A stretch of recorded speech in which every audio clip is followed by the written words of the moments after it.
excited to be talking to Nat Eliason today, a friend, fellow author, creator, and a wanderer of paths, reinventing himself probably more times than I have. Excited to talk about that a little. The list is getting But long. Yeah. yeah, welcome to the Pathless Path podcast, Nat. Good to be here. I'm excited to chat. I'm excited to be on this self-publishing journey with you finally. I am glad you reached out to me. I had not been running my podcast. I actually shut it down while writing my book last year Yeah, because yeah. I found that part-time taking care of my daughter, writing a book, and also running a podcast for free and fun wasn't working. Yeah. And I was actually confused when you texted me. I thought you wanted me to like go on your podcast. But it was like, you know what? We're gonna fire this thing up. I think I get a lot of energy from it, and it actually feeds a lot of my ideas. So first question for you, I'd love to hear like what's like your relationship with like tinkering and playtime, in terms of like feeding your creative energy. Hmm. That's a good question. I feel like I used to do a lot more of exploring wide, and I think that was definitely what defined a lot of my 20s and my time in college and my time immediately after in like my early work years. And over time, that like aperture has just narrowed more and more, where I don't feel as called to like go off in some completely orthogonal direction and try something completely new. In part just because I don't have as much disposable time for those things. You just mentioned having to set the podcast aside for a bit between book work and your daughter, and it's like, yeah, once you have kids and other work, the like the time for some of those things trickles away, but also in a good way. And so there's a roundabout way of saying that like my tinkering and exploring has really confined itself to a much narrower field of like fitness. So, I just enjoy various kinds of like fitness, strength and cardio, and like got into high rocks this year. And that's been a lot of fun with our mutual friend, Alex Hardy, and some of the other guys here in Austin. And then books really, and writing, I have, I think, realized from the last 10 years of work that writing really is my thing. It's something that I'm decently good at and can get better at, and something where I'm like willing to put in the work to keep getting better. And I can sit down and write for 3, 4, 5 hours a day and be pretty productive doing that and not get tired of it. And that's not something most people can do, even people who like want to write. And so it's like I clearly have something here, and I'm really enjoying it, and just kind of keep wanting to get better at that and try new things and like read different books to explore other ways that I might want to write. And I don't know, it's been really fun. It's been fun to tinker within narrower domains. Nice. Yeah. Why did it take so long to wake up to writing? I actually have a similar story. Like when I look Hmm. back, I was literally writing throughout everything. But I Yeah, always yeah. saw it as this silly thing. And even when I quit my job, it was like, all right, I have to freelance to fund this silly writing habit I have. And even when I published my first book, I was like, well, probably not going to make money from this. I need to keep funding this Yep. silly hobby. Um, what was it like early on for you? And how did that evolve over time? I mean, writing, it started as just a means to an end. I was in college, I was a philosophy major, but I was really interested in tech, entrepreneurship, startups. And I think looking back, what I was really interested in was figuring out a way to hack the money making system so that I didn't have to work anymore, so that I could like go do other things. I didn't really know what those other things were, but doing some sort of entrepreneurship, startup, like passive income lifestyle seemed like the secret to like get away with not having to work. And so I was pretty fixated on that. I tried doing a startup in college. That didn't go anywhere. And then I was like senior fall with a philosophy major and bad grades and basically no job prospects. And so I I was like, okay, well, I want to find a way to work at a startup or maybe work for myself. And this was the early era of content marketing. So, I mean, we're dating ourselves here. This was 12 years ago, and this was when Buffer, the social media scheduling tool, was like the hottest kid in town in terms of content marketing. And Tim Ferriss's blog was really big, and you had RSS feeds, and like nobody really had email newsletters the way they have today. There was no Substack. There really wasn't like Twitter. It was just like a totally different era, but there was demand for people who could do content marketing, marketing a product through blogging. And I was a decent writer from studying philosophy. And I was like, okay, well, I'll figure out how to do content marketing, and that will get me into tech. And then I just ended up getting really good at content marketing, which then turned into getting really good at SEO, and kind of like figured out the SEO game for a few years. There was this like very fun period in 2016, 17, 18, where between like all the clients I was working with through my marketing agency, Growth Machine, there were just like millions and millions and millions and millions of page views per month that people were hitting across all these companies that were like downstream of the stuff that I had figured out. But similar to you, the writing was always this kind of like means to an end.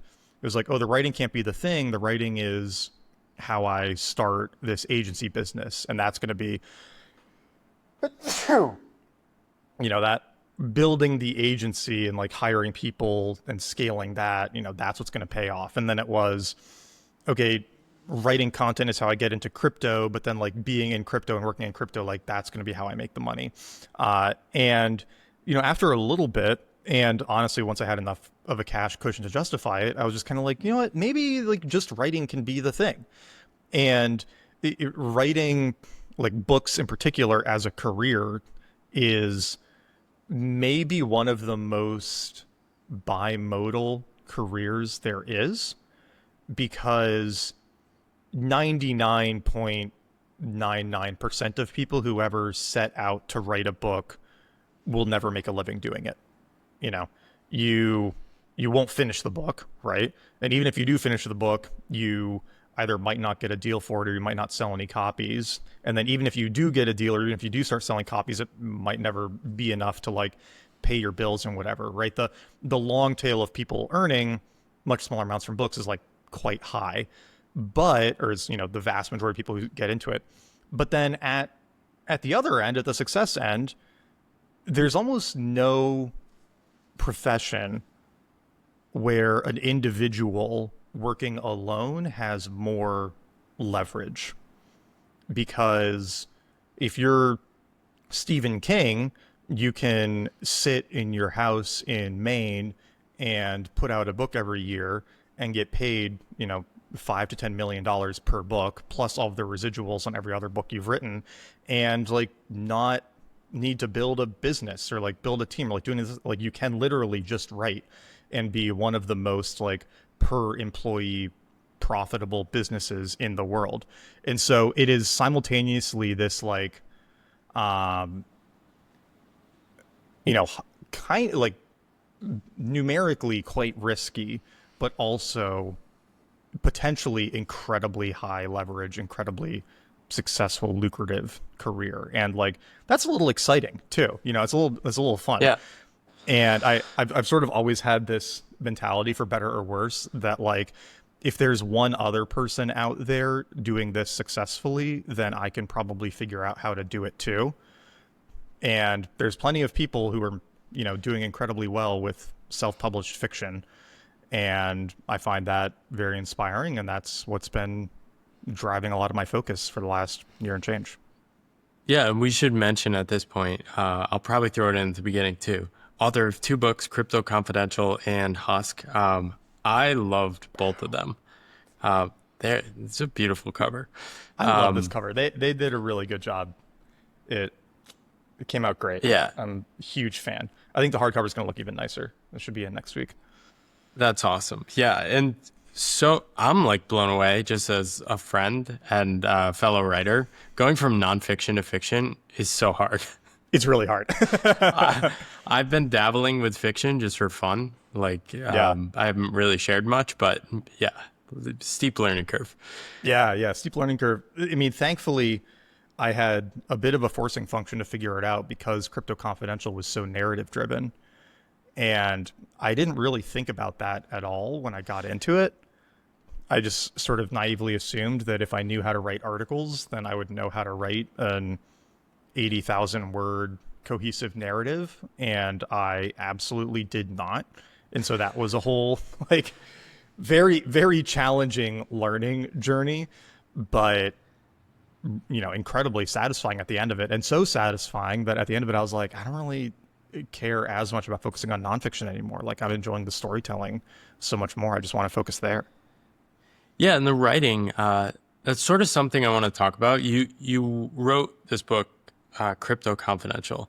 You probably could have started with stuff that was more aligned with some of the self-improvement stuff you've written in the past, and maybe even like been more successful with Yeah, that in terms probably. of book sales, right? Yeah. There's sort of this interesting arbitrage opportunity where you can take sort of like internet type communications, which totally hasn't mapped to the traditional publishing world yet. Like they haven't caught up, but people love this kind of content. Like everyone's reading the internet all the time. And Yeah. then traditional publishing is still sort of nudging authors who don't push back to like still write this sort of stuff that, in my opinion, feels more like the 90s or 2000s. Yeah. I mean, it sells though, right? And this is what I was like, Yeah, and go I'm back just to. I'm just too stubborn, aren't I? I know. No, me too. And I feel like How to if you crush the think, pathless path, 10 steps to yeah, become free and rich. And it exactly. probably would sell Yeah. more. Yeah. And that's the thing is like, they are good at selling books and they know what is selling now, but they can't predict the Yeah. next Atomic Habits, right? And Atomic Habits was such a big deal because James was really the first blogger to get a book deal like that, as far as I can recall. Like Ramit had I Will Teach You to Be Rich, which was very successful, but obviously a What you smaller scale what than you mean Atomic is Habits. James got like a big offer. Well, he got a big offer, and he got an offer to create a nonfiction business self-help book based Got it. on his blog and newsletter Yeah. as his credentials. That And yeah, that makes sense. Because you had that was a people like risk. Tim Ferriss, but the blog sort of came after 4 Hour Yeah, the Work blog Week. came after for Tim, and he got a tiny, tiny book deal, right? Like and he really drove that success, and he was kind of a standout in that sense. And he had, I think, some of the business connections to lean on, which I guess James probably did too. But when James got, and actually, I think James got his book deal in 2017. So Tim Ferriss was still kind of like coming up, right? Like 4 Hour Workweek was obviously selling really well, and I think he'd already done 4 Hour Body by that point too. But I think it was a big risk for a publisher to say like, okay, yeah, like you have a blog where you write about habits, like we'll give you a book deal, and then it's like the best-selling nonfiction book of all time, right? And so there's going to be the next, I think, James Clear, Yeah. who figures out and now every nonfiction self-help like blog turned author book gets sculpted into a similar format as Atomic Habits. And you can like open up the table of contents of a nonfiction book and you can They're also immediately tell. similar. You can immediately tell that they used one of the editors who is sort of like going off the Atomic Habits format, right? And kind of like helping you turn your blog posts into this similar vehicle. And sometimes it works really well, but a lot of times it just like doesn't hit the same, right? And so I think there will be someone who figures out what that next format is. Maybe it'll be you. Hopefully it'll be you. We'll see. Yeah. I think there's this interesting push pull if you're I sort of had a mindset even before I wrote my first book. I want to write for like a really long time. Yeah. And if that's the case, I need to sort of surrender to where my actual curiosity and interests go in terms of writing style and what sort of demands to come through in your writing. Hmm. It seems like you've been on a similar journey too, right? Yeah. Maybe the business decision is to do more nonfiction, but I've seen you completely get captured by fiction, and it's clear like you're having a lot of fun. Yeah. Well, I think if one thing that I realized as I looked at the professions more was that, for most nonfiction writers, the business is not the books. Yeah. Occasionally, you'll have somebody like a James Clear or a Mark Manson, or a Ryan Holiday, where the books do become the business. But you have a lot more, significantly more cases where the book is like supplementing some other business. It's speaking, it's coaching, it's conferences, it's courses, it's or it's just like a thing they do on the side while they do other work.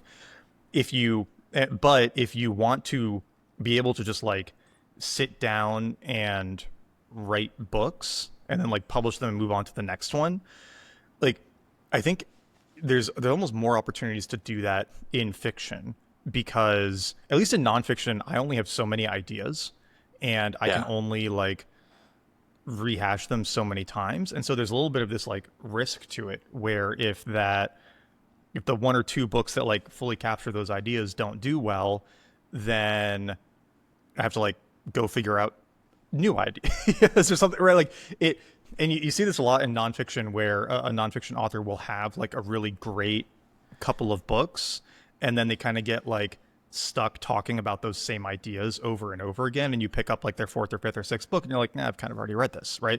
And I sort of didn't want to fall into that trap. And the fun thing with fiction is it's like I feel like I have infinite ideas for worlds or characters or stories, and it's very quickly getting to the point where I just like, I'm already starting to have to triage them a little bit of like, okay, well, I'm maybe never going to get to this story, and that's like a little sad, because as books take quite a while to do. Even in like the craziest sprint, it's like a 6 month process, which means if we're in our 30s, we get to maybe do 120 before we die. And that would be like at the extremely high range. It's probably closer to 50, 60, 70, if that. So You got to find your uh, Asimov limit. I know, right? Although, but even with Asimov, it's like, okay, yes, he wrote and edited 400 books, but most people can only name like two, Right. Yeah. right? He might have And done better just doing 100. yeah. And sort of like the same with somebody like Stephen King, where he's written, I think, or he's published 80 books. Yeah, I could And probably name two or three. yeah, it's like, okay, Shining, Carrie, Dark Tower, right? Whatever the most recent one was, Fairy Tale and stuff like. um and so that's the other thing with fiction too, is it is kind of a numbers game. Like, it's extremely rare that you have a fiction author who puts out their first book and it's just like a bestseller. You don't really have any Who's to Kill a Mockingbird, Harper Lee, right? Where Yeah, she was working as a airline reservations person, apparently. yeah, and like she just published that one book and then didn't publish any others for what, like 30 years. And that one book did all, like, those Yeah. stories don't really happen. The vast majority of stories are a lot closer to like the one Brandon Sanderson tells, where the first book he got a deal for was his seventh or eighth book, and the first book that really took off was his 14th. You know, like you've kind of got to write a lot of books, but that's exciting to me because I like writing books. That's the thing that I want to do. Yeah, and so it does take this long-term mindset, but take me into the mind of Nat Eliason, who has this brain of how do I hack the system? How do I arbitrage Mm. my way to skipping Hmm. some of the steps that other people are stubbornly taking? Yeah, I mean, so people discover novels all of the obvious ways, right? Yeah. So word of mouth is really going to always be the main driver. with any book sales. But then the question is, okay, like, how do you hack word of mouth? And the big difference between fiction and nonfiction is that in nonfiction, it's very common to build an audience before you publish your book, because you know have some ideas that you want to talk about, and so you start writing blog posts or tweets or whatever about those ideas, and then eventually you get the book deal, and the people who are already interested in your ideas go and buy the book. And sometimes that works really well, right? Because the book gives you a space to expand on it, codify it, a way for your ideas to spread. Sometimes it works really poorly, right? Like we've seen plenty of examples of this, of people with like big audiences on a topic who then try to write a book on the topic, and like no one buys it because they kind of feel like they've already learned everything that they need to on that topic from that person's tweets and blog posts and whatever. So like, you know, that can go either way. But in fiction, the model is, or the prevailing wisdom is flipped, which is you shouldn't really bother trying to build an audience at all until you have at least one, but ideally 2 or 3 books out. Because why would anybody follow you if they haven't read one of your books and enjoyed it? And which if I remember right, is basically what you did with Pathless Path too, right? Like you basically wrote the book and didn't have much of an audience at all when you wrote it, and then it came out, and you've kind of like built your audience off the back of that, right? Yeah, and in some ways it's very narrative driven. It's narrative driven around my life. And Yeah. I hadn't written much of that style of writing. I sort of pushed beyond my capacity in writing the book. And so what happened was the people that had followed me, I had like 3,000 newsletter subscribers. I had like 4,000 Twitter subscribers. Oh, that's pretty good. Yeah. And everyone was like shocked at like how different the book was, and like I think it Yeah. was Yeah. above stuff I had written before, so there was this shock of like then this word of mouth started spreading.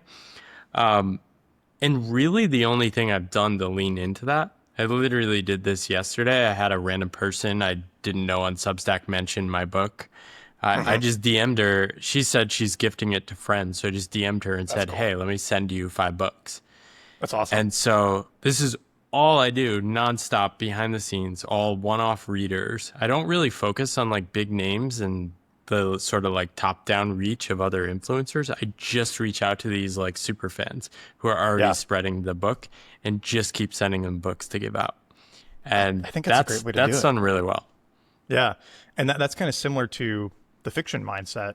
And the fiction mindset is also really focused on like, especially if you're self-publishing, there's a lot of this strategy around a series, and you know you're going to be leaning somewhat on ads to drive book sales, and so the more books you have in your series, the more you can, Makes sense. the higher ROI you can get on an ad.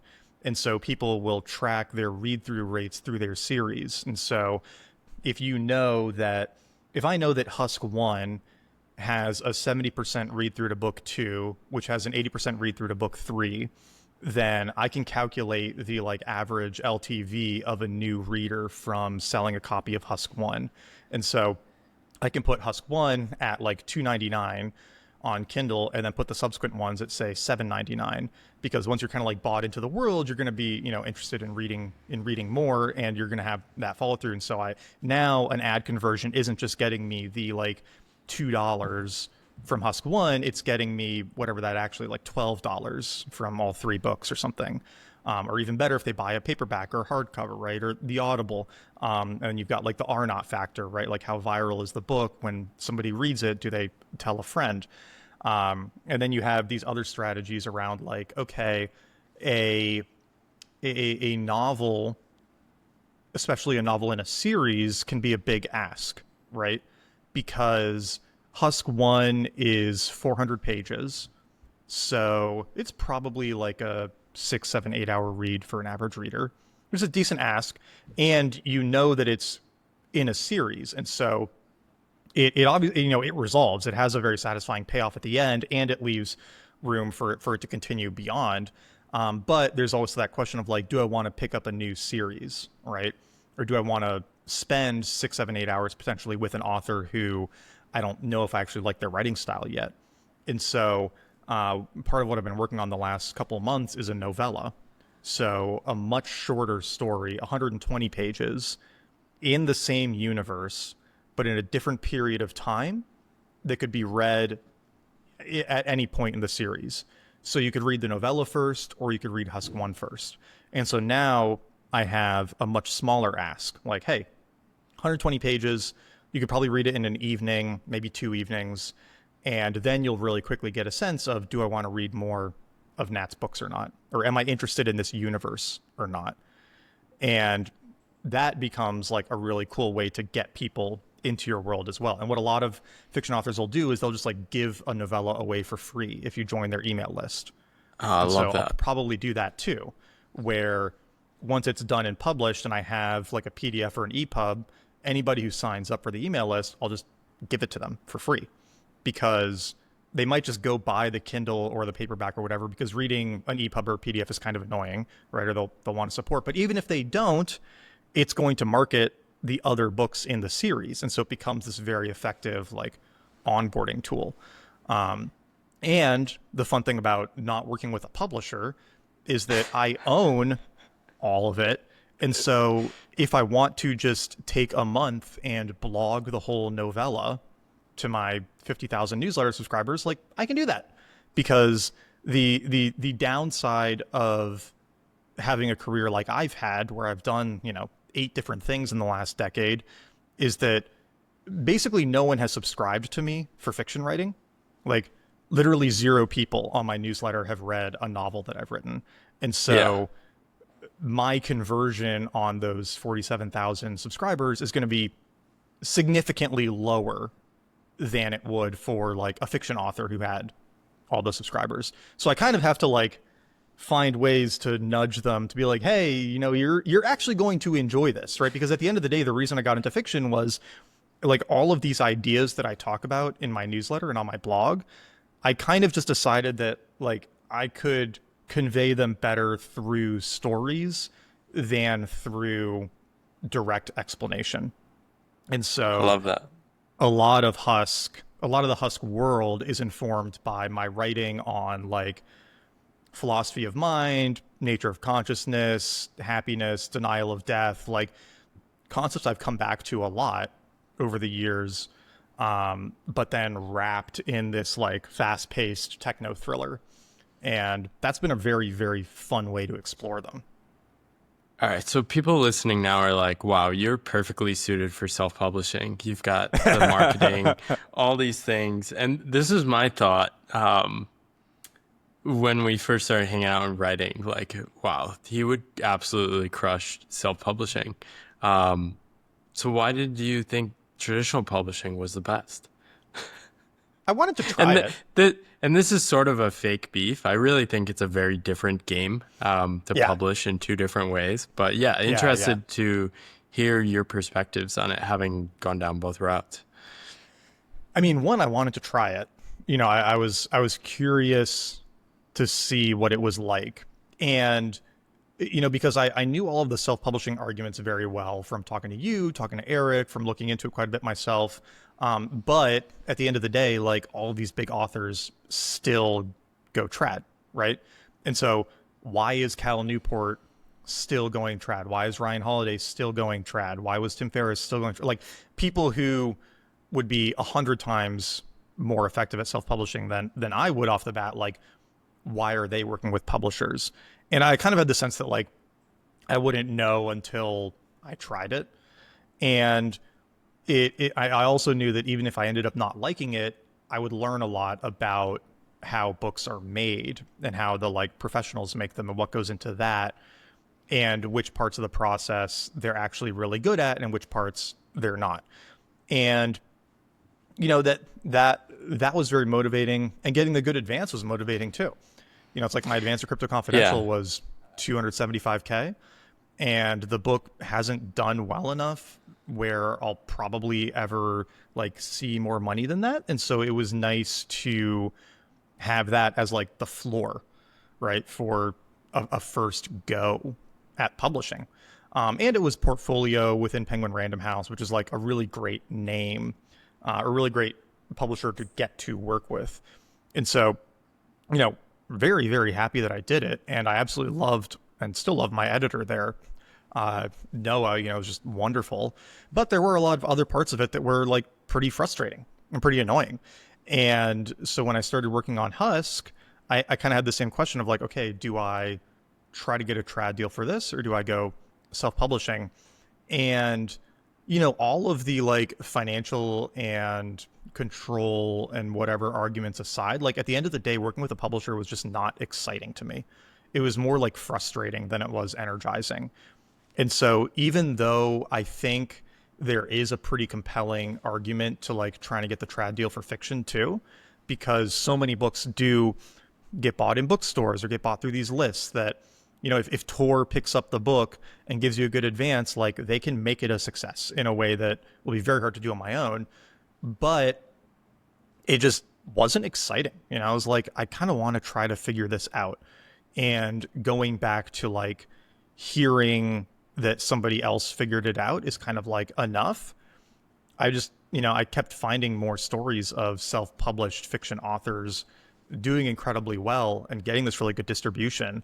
And I can always take the trad deal later, and probably when I'm in a much better negotiating position than I would be coming in cold. Because this is the thing that is kind of crazy in fiction, is like your email list doesn't matter. Like they won't give you a deal just because you have a big email list or because you have Instagram followers. It'll help a little bit, but 90% of it is like, what's the story? How does the story fit into the current market? Does it like check all of these boxes for what we want to publish right now? And I kind of just... What's driving that? Is that like the sales reps at bookstores who are like shaping this market dynamic? It's a bit of the sales reps, and it's a bit of what's popular like right now. Yeah. Right. But that's always a lagging indicator, right? Like, I've been reading this series, which is incredible, Dungeon Crawler Carl, which is like a lit RPG. So it's a novel that's kind of structured like a video game. Wow. And it's an incredible premise. Basically, like aliens come to Earth and kill basically everybody, but the people who they leave alive get to compete in this video game dungeon under the Earth's surface as part of this intergalactic reality TV show where they just go to random sentient planets and then take them over, enslave the population, and make them like fight to the death through this progressive leveling system, because it's the most profitable media enterprise in the galaxy. And wow. and so the protagonist is just like a guy who's outside trying to like rescue his girlfriend's cat in the middle of the night when the aliens attack, and gets, goes into the dungeon to compete. His cat gets turned into like a sentient, like human level intelligence, but like still a cat. And so it's him and his cat like leveling up, becoming these like incredibly powerful combatants through this pretty insane quasi fantasy world with a sci-fi drama backdrop to it. It's a wild premise. And I have read, I'm going to finish the 7th book probably this week. And I picked up the first one 4 weeks ago. Wow. And these are like 600-page books. So like that tells you how good this is. Incredibly fun. But there's a ton of demand for like lit RPG right now because that's selling so well. But like, will that be selling well in 5 years? Like, I don't know. You kind of have to write what makes the most sense for you, which might not be what publishers are buying right now. And there is this like just to put it bluntly, like if you're a white guy who is writing like mostly male heteronormative characters, you're basically like increasing the difficulty by 3, 4, 5x, because there is still a little bit of the like, we want to, promote other voices or like, diversity of characters and all these things. And like, there's definitely arguments to be made for that. But, if I'm going to be playing on hard mode, like I may as well play on hard mode where I have like more control over everything. And that probably sets you up to be a little more dynamic and sort of read the trends, shift your approach and style, and and you've talked about this before too, where like if you're self-publishing, you can respond to what's popular so much faster than you can in trad. Like Yeah. if I wanted to do a lit RPG book, which like part of me is tempted because it's just so fun and I'm That such a sounds perfectly up your alley. I know, and it's like I love video games, right? Like it would really be up my alley. Like I could get a good one out in 8 months, but if I did the trad route, it would be like 2 years minimum, and who Yeah. knows where the market would be at that point. Yeah, and this is a weird thing about books too. Like there's this phrase online of do 100, right? Do 100 blog posts, and yes, you will get really good at doing blog posts. But like do 100 books literally takes Mm-hmm. forever. And this is sort of why I wanted to like just ship my second book.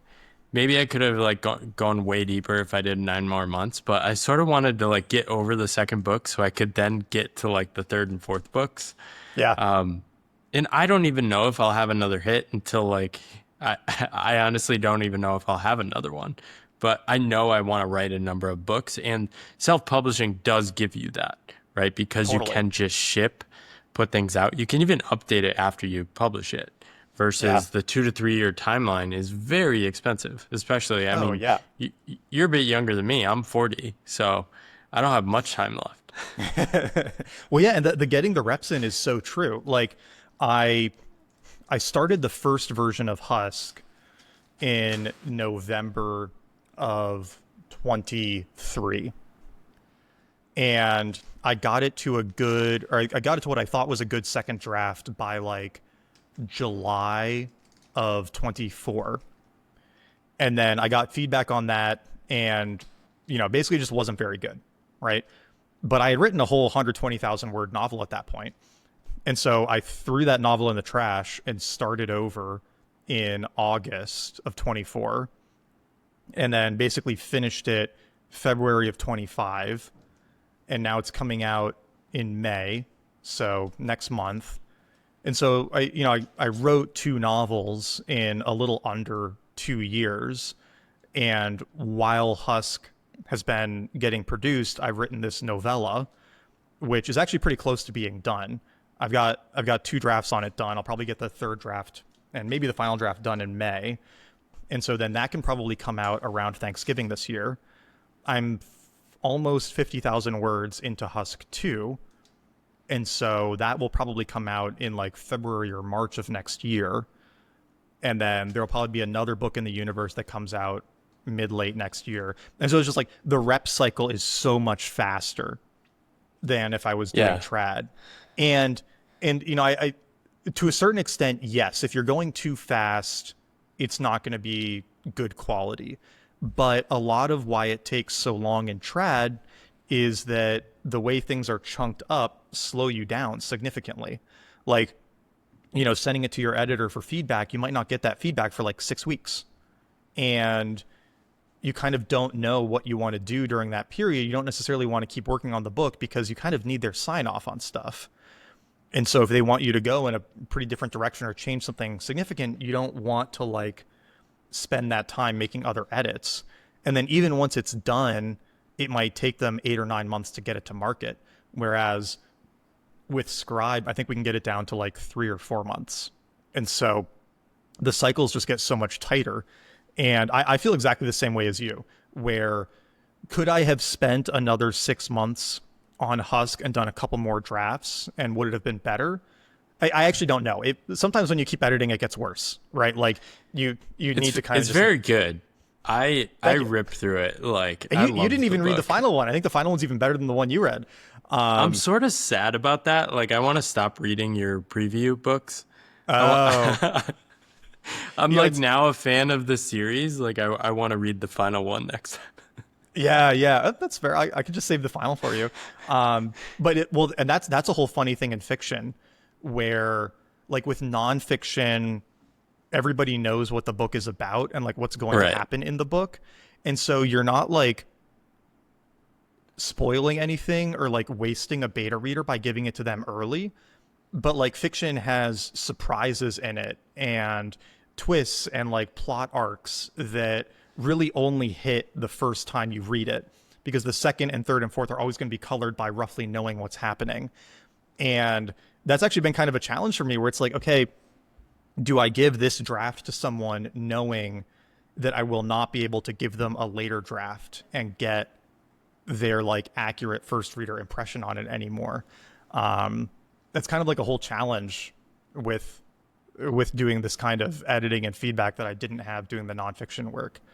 You Yeah. still have it to How do some you extent in nonfiction, but not quite the same. how do you integrate feedback? I yeah, it's very much an art for me. I Yeah. have some people who love my stuff, read everything, and are also good at giving feedback. There's like two of those people, Yeah. and I basically just go to them because they're usually on point. But yeah, a lot of feedback's just not very good. It's hard to sort of get feedback that's in the flow of like where your mind is headed with the book. Yeah. Yeah. I mean, I definitely think that fewer high quality readers is better than more shallower readers, right? Like you're just going to get, I think, more useful feedback if you can slowly find those people over time who are going to give you the really good feedback.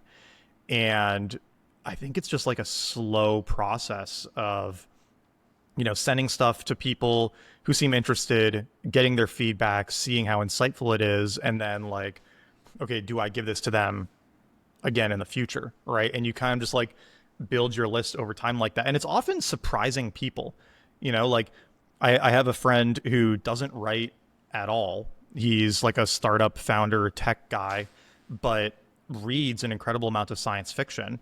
And so his feedback on Husk was like some of the most useful feedback that I got. Wow.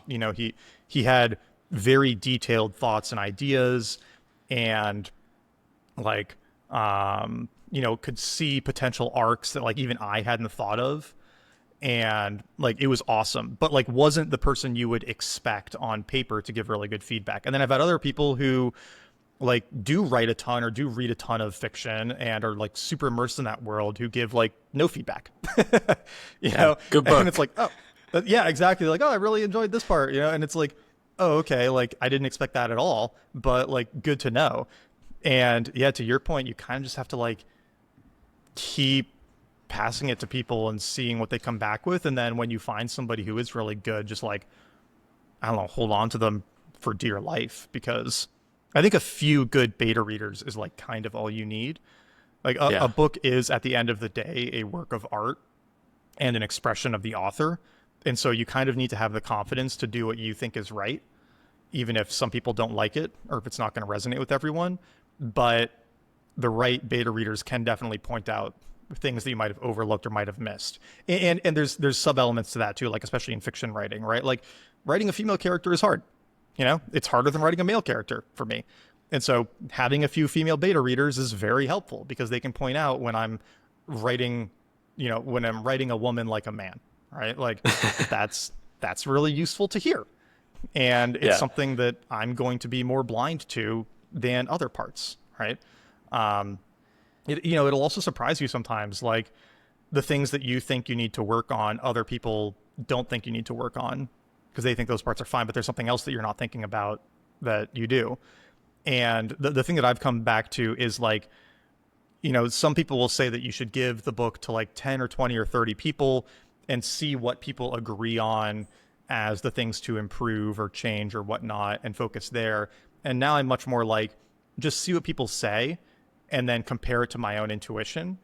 Because when I see a piece of feedback, I pretty much always either have the reaction of like, oh, yes, that is a problem, Exactly. Yeah. or I react like, no, I kind of like it the way it is.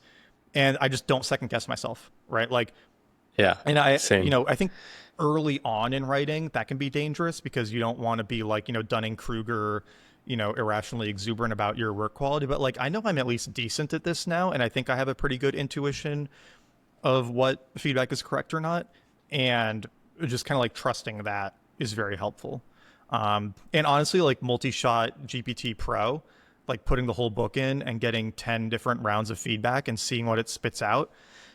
Again, you just check that against your intuition. And I've found extremely helpful feedback that way too. Yeah. I've actually found LLMs are incredible for sort of structural editing Yeah. because with my human mind, I can't hold 10 chapters of context in my Dude, it's hard. It's really hard. head. Yeah. And so my only way of approaching that in editing both of my books has been reading it from start to end like 15 times Yeah. at the end, Yeah. like straight through. Like I'm losing my mind at the time as I'm doing it. And Oh so yeah. I having can't these read it more than like LLMs, 5 or 6 times before I hate it.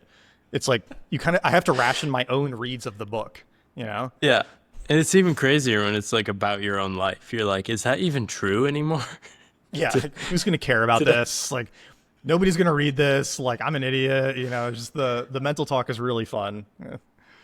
All right. So, with this book, Husk, you are going direct, which means Yeah. you're printing them yourself and selling directly. You can also buy it on Amazon and Ingram and all the other places, but you're really pushing these direct sales. One, so you can send out signed copies, but two, I assume you can start to develop this connection with the readers and Yeah. take a lot of what you've learned from nonfiction writing to this world.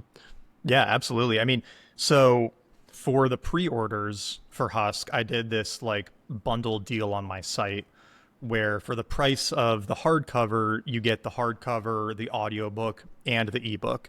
And you get like a signed hardcover, and I'm going to send them out probably a week before the book publishes for everybody else. So it's kind of this like fun bundle deal that adds a little extra incentive. And then I put it on my own store on Shopify because one, I remove Amazon's cut from the equation, so I'm making more per book, but also I'm getting email addresses and mailing addresses and just building that more direct relationship with the people who are like most interested in the book, right? It's like you sell a book on Amazon, there's no way to follow up with anybody who bought it. You don't even know who bought it. You get no information. And, when it's your like most enthusiastic readers, you kind of do want to have a bit of a relationship with them because I can like give them a discount on the next book when it launches, or even just like let them know that it's launching, which you can't do on Amazon if somebody buys your book. And it's one of these things where I didn't have any expectations for it for this one because again, like no one's read any fiction from me. I don't expect them to completely trust that I've figured it out. Like I feel very confident in it, but it's kind of a big ask. And I just wanted to set a baseline for this book so that when I do the next book, I'm trying to move that up and try to do bigger and bigger pre-order campaigns as subsequent books in the series and whatnot come out. And so I put it up on my site about a month ago, and I've done like 220 copies directly through my site, which is really cool. That's it's like awesome. 7 or 8 grand in revenue. And are you printing them yourself? Did you find like a print shop to print them, or Lulu I got them or through Ingram. KDP? Ingram, yeah. So Ingram's going to print all of the hardcovers and ship them to my office here, and then I'm going to package and send them out. And that's like really exciting. That's going to be a lot of fun. And I'll keep selling signed hardcovers through my site so that if somebody wants that like extra personal touch, they can get it directly from me instead of buying it on Amazon. And in the indie fiction world, this is actually becoming a bigger and bigger thing. A lot of those authors on Instagram and whatnot will have links to their own bookstores above the link to their Amazon bookstore. And, people just get Why a little in bit more fiction? excited. I mean, fiction cares less about the seal of approval from a publisher. Like with a nonfiction, if somebody wrote a nonfiction book on like metabolism, right? I'm going to assume that the one that got picked up by, Penguin's Health imprint is just going to be more authoritative than a self-published book on metabolism, right? Like the publisher seal of approval lends more credibility or lends more value in nonfiction than it does in fiction. So at the end of the day, all people want in fiction is a good story. Like they just want to have fun, right? And like, yes, you want to think, and there's a social element. You want to read the books that other people are enjoying so you can talk about them, but it's much more just like, is the book good? And you kind of get a little bit more of that trust with a trad pub, but not always. A lot of trad pub books are like really boring and like, or you don't enjoy them.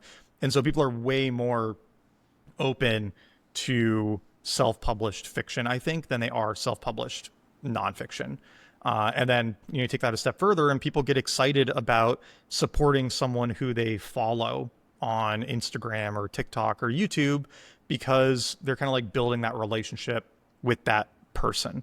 So I'm excited about that. And it's like I only have 2 books on there right now, but I can imagine in 5 years there'll be 10 books on there, and that like library will continue to grow and can hopefully be a pretty good part of my business as well, especially for doing these like special pre-order campaigns whenever a new book is coming out.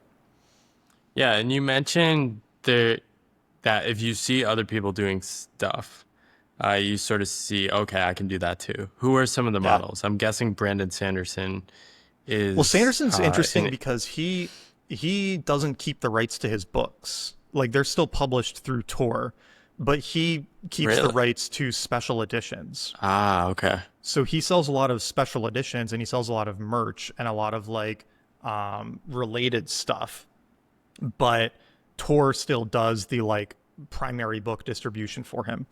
So, but he's still a really good example because he did that $40 million Kickstarter campaign for, his 4 books. And I think he originally self-published those to the Kickstarter backers and then sold the rights to the publisher after. So it was kind of like an interesting deal structure.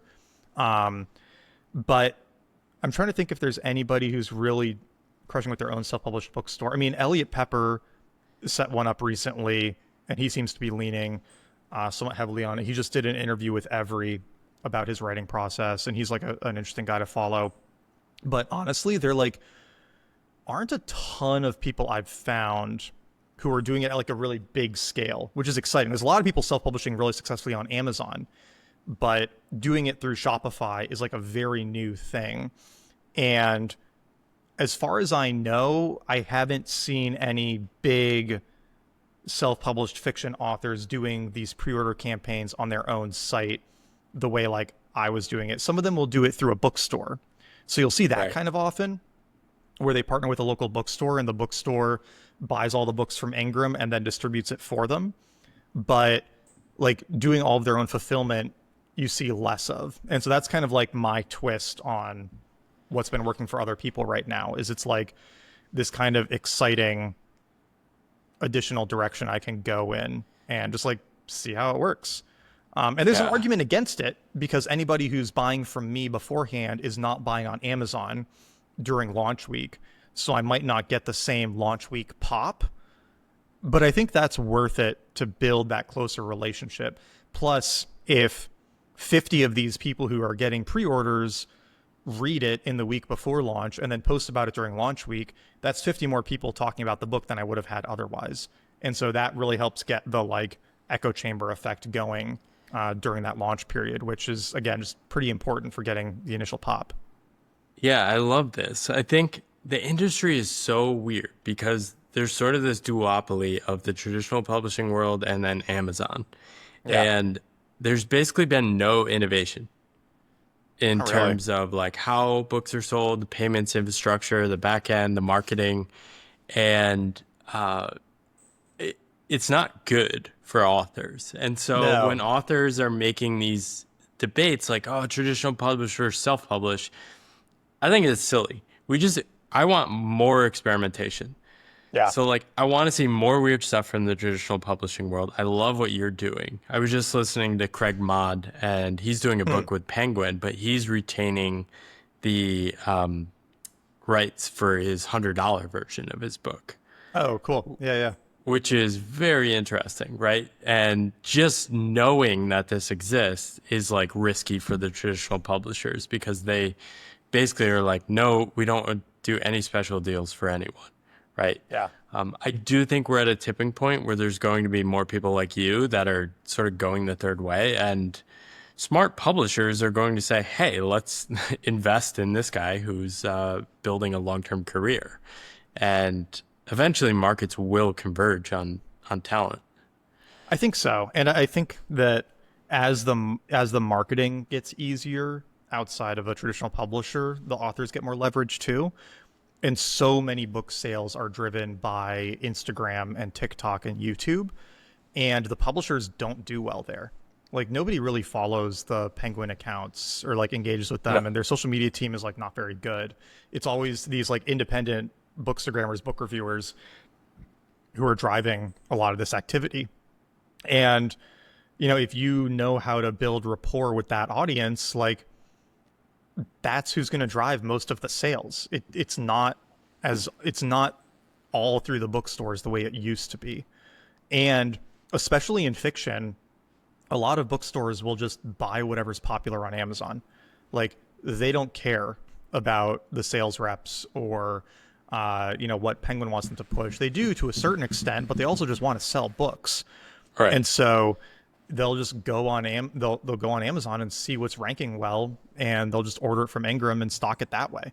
Like that. So if you can get those rankings, then you kind of end up getting into bookstores indirectly without having to get pushed into them. Yeah, and the other weird thing about books, I think, it seems like you're taking this approach too with a big launch timeline. Like Yeah. if there's like 9 months before launch, you put 9 months into marketing pre-sale, right? Whereas I think in self-publishing, most authors are like, well, it's done. I might as well put it out there. And so a Yeah. lot of that 9 months, I think, shifts to after Pulled the forward. book is Yeah. published, and actually can be beneficial because people can go literally buy the book that day and Oh, start yeah. reading it, Yeah. right? Yeah. And so there's this much more dynamic cycle that can continue to kick off at any time. And that's something I'm excited about with working on a series or like a universe too, is that, when Husk comes out, there'll be everybody who pre-ordered it, and I'm doing some podcasts like we're doing right now, and getting it to some influencers and whatnot. But it's going to be easier to get it in front of people after a few weeks when there's some reviews on it and there's some activity. But also, every time I'm talking about the novella leading up to its launch at the end of the year, I'm also marketing Husk.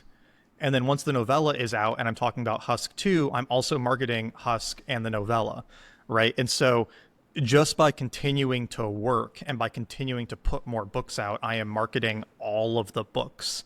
And so it turns into this like snowball effect where I don't expect most people are going to go buy Husk, pre-order or the week it comes out, even if they've heard me mention it 5 or 10 times, because they're going to wait until they hear about it from other people. But if they keep hearing about it from me for 6 months, 12 months, and like are seeing the continual investment, like that's kind of the best marketing there is. And so I definitely feel, like you said, a lot less of the pressure to do this huge pre-order campaign, huge week one focus, knowing that I'm going to be talking about this world and the books in this world for at least the next 3 years. And so it doesn't need to like hit immediately because, again, that marketing is going to be happening constantly. How do you pitch a fiction book? Like, can you pitch Husk? I don't even know how Yeah. to like properly ask you about it. Like how do we tell readers like about this book? Even when I described it before, I'm like, oh, it was amazing. But like Yeah. Yeah. I mean, I'm not doing a good job of like bringing it alive. like comparisons help a lot. Yeah. So, I could say like The Matrix meets Fallout, or I could say like The Matrix meets Severance, right? So if somebody's more into like TV and movies, they would, that might I like resonate. that. Yeah. I could say like if you enjoy fast-paced techno thrillers like Dark Matter by Blake Crouch, then you're probably really going to like Husk too. If I wanted to reference books, I could say, if you really enjoyed Permutation City, or if you really enjoyed the Silo series like Wool, Shift, and Dust, then you're probably really going to like Husk as well.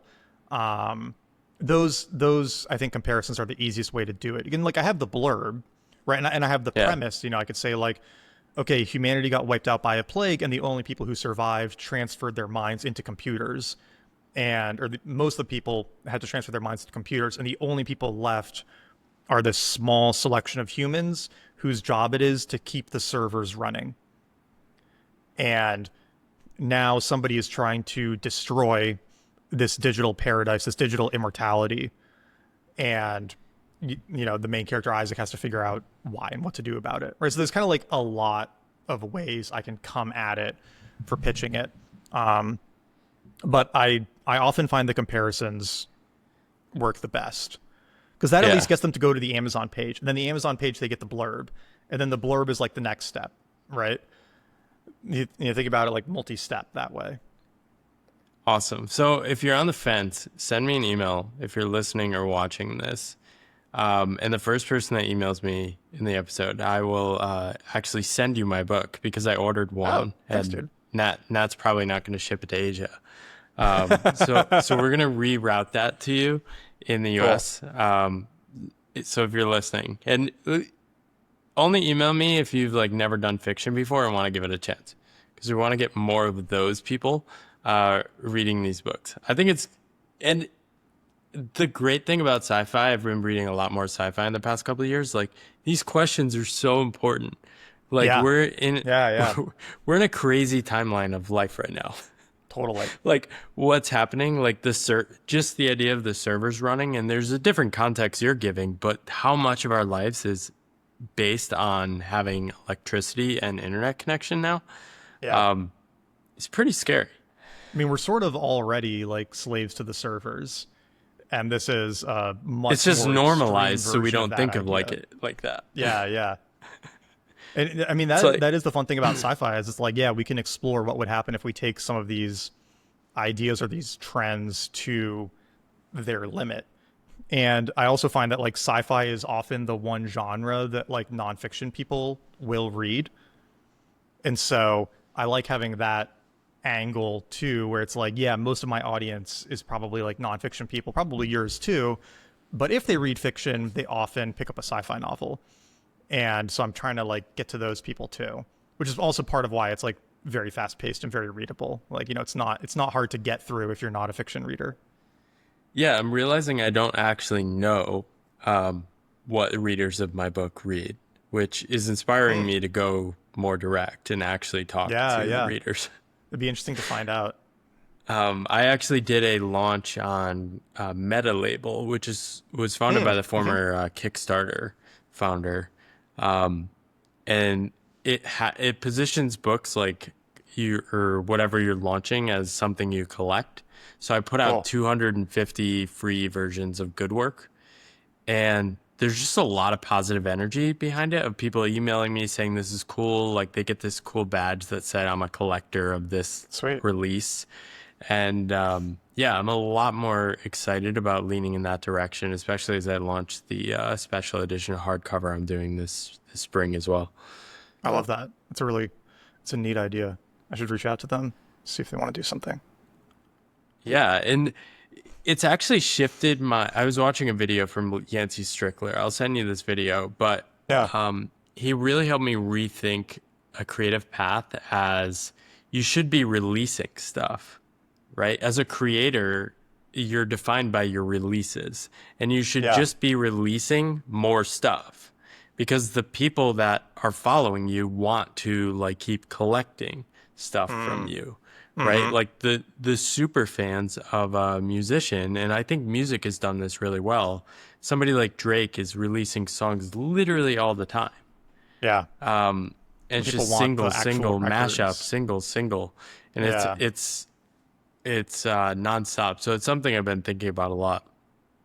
Yeah, and I think a lot about that stat that more vinyl records are sold today than were sold when vinyl was like when vinyl was like the way you bought music.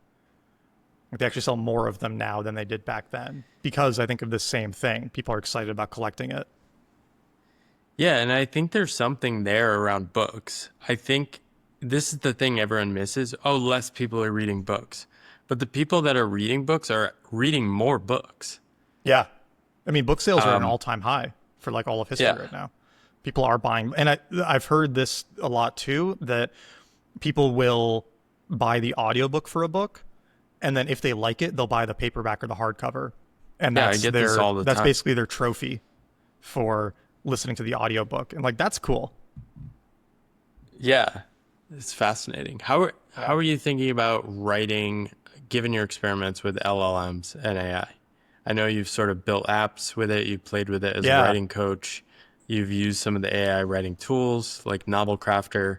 Um, I every time these get an intelligence upgrade, I have this like feeling of, oh wow, I feel like some writing I used to do just got zapped or deleted. Like Yeah. I'll Yeah. Yeah. never do it again.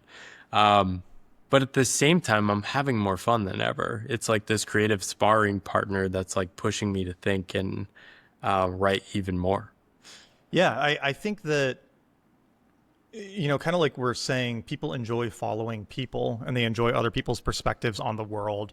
And they, enjoy collecting from individuals and seeing how they're thinking and writing. And so I'm pretty bullish on individuals continuing to be important in the book production process.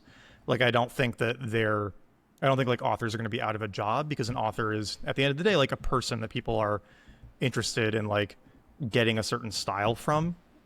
But the way you get to that style is probably going to change, right? So I find the AI tools really valuable for like editing and feedback, pointing out blind spots, really helpful for suggesting tweaks to like sentences and phrasings, incredible for research, right? Like if you need to find sources or figure out how to explain something, they're so useful for that, and for getting through writer's block too. Just being like, either, how do I describe this scene, or, what are some ideas that might happen next to go from like A to C.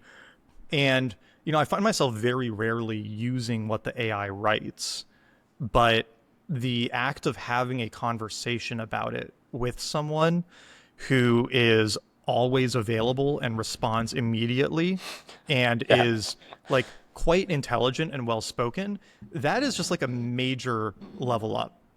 Because, even my best beta reader, Nathan, like, it's still going to take him a week or two to read the book and send me thoughts on it. And, I can get some feedback and some thoughts from GPT Pro in 2 minutes, right? And like that's really powerful. And I think that, kind of like, what you said, it's like, it's making it more fun, and it's making me write more, and it's making the writing easier, but I'm still doing most of the writing. It just feels like the barriers are getting like pushed out of the way to a more constant stream of writing productivity. And like, that's very exciting. Yeah, I think people who have this narrative of like writing must suck, writing must be a grind. And it's a very popular narrative, I think, Yeah. especially in like literary circles, especially people who were sort of trained in the arts. Um, I think that's going to hold people back as these Yeah. technologies get better. Because for me, being able to write and make money from it is far better than making PowerPoint slides at a Oh yeah. consulting firm. Yeah. That Yeah. was And a I, certain kind of hard that is actually like I had to like power through and like clench and grind through that, just like get it done. Whereas like writing, I do get stuck. It is challenging. It's like this, it's crazy, really, right? Like writing is super challenging. You're like, how am I ever going to pull off sticking the landing on this? But at the yeah. same time, it's like, it's absolutely like delightful to be able to do Yeah. this. And yeah, it's been cool to sort of watch your process behind the scenes too, because I think you have a similar relationship to it. And it's definitely inspired me to take it more seriously myself as well. Yeah, I mean, I agree. Like, it's fun. And it's what I want to do when I wake up. I don't really empathize with the, like, this sucks. It's so hard. Like, every word is a struggle. I'm like, no, at the end of the day, like, you're sitting in an air conditioned room, like typing your hallucinations into a machine. You're not like crab fishing in the Arctic. You're not breaking rocks. You're not like mining lithium. You've got like literally one of the cushiest, easiest jobs in the world, right? Like, I don't, and I kind of feel like the people who think it really sucks and who feel like it should suck, it's like, maybe you just shouldn't be doing it. All right. Like, maybe you got in your head at some point that like, oh, you were supposed to be a writer, but if you have that relationship with it, like, maybe you're not. Like, you shouldn't have to force it that much. And like, that's not to say that I feel inspired, and that it flows super easily every day when I sit down, but I like enjoy the challenge. It's like working out, all right? Like, yeah, running 6 miles is not explicitly easy, but the bit of challenge that happens within it is very satisfying and enjoyable. And I think that's like a very lucky feeling to get to have in your work. Yeah. What you've dabbled in sci-fi and fiction. What do you think writing looks like 5, 10 years from now? Or is it not even worth speculating about? I think it probably just looks a lot like how it does now, but with better better editing and ideating and everything tools. It's like we have this new primitive with LLMs and chat, and I think that's going to get more deeply embedded in the work. I think there's going to be more tools for real time or post session feedback to help you improve. I think there will be tools in the near future where you can just describe a story and it'll create the whole story for you. And I don't think those stories will do very well outside of like smut and a few categories where people are like less invested in the particular author, right? Um, and I mean, maybe the one change will be people will use voice more. Like that's already really changed how I interact with my computer, where I'm using voice so much more than I ever have. But I still don't really use it for like fiction writing because I find it weird to use it in that context. But for emails and for simpler blog post style stuff, it's a really nice tool to have. But I don't know, it's like 100 years ago, or 100 or however many years ago, people like sat at a desk with a typewriter and they produced pages and then they sent those pages off and those pages got turned into a book. And now we like sit at a desk and type on a computer and then send those pages off and those pages get turned into a book. It's like most of it's probably going to be the same. Like I don't Yeah. think it's going to change that much. It will be interesting to see like the holdouts that are like, I only type my book on laptops. Yeah, Um, yeah, yeah. I sort of, refuse to put this into an LLM. And it's I like, all right, mean, cool. Like you're Robert Caro is still typing on his typewriter. yeah. And part of me is like, yo, just use the tools. Like Yeah, yeah. I want you to finish the book before your life is Exactly. over. Yeah. So you got to finish LBJ and then you can go back to the typewriter. Awesome. Where can people find these books? Learn more about your journey. I highly recommend these books. I read 10 books last year. Most of them were fiction, historical fiction, and Nat's two books, Crypto Confidential and Husk. Husk and Crypto Confidential were easily like two of my four favorite books of the year. I only read 10 Thanks, dude. books. It was a rough year for Rough time. year. But yeah, they really were excellent. Like I love Thanks, them. man. It's so cool that somebody I've gotten to know has written them, and really pumped for you to keep going. So if you're listening to this, definitely buy the book. Support Nat and his indie author career. And where can they do that?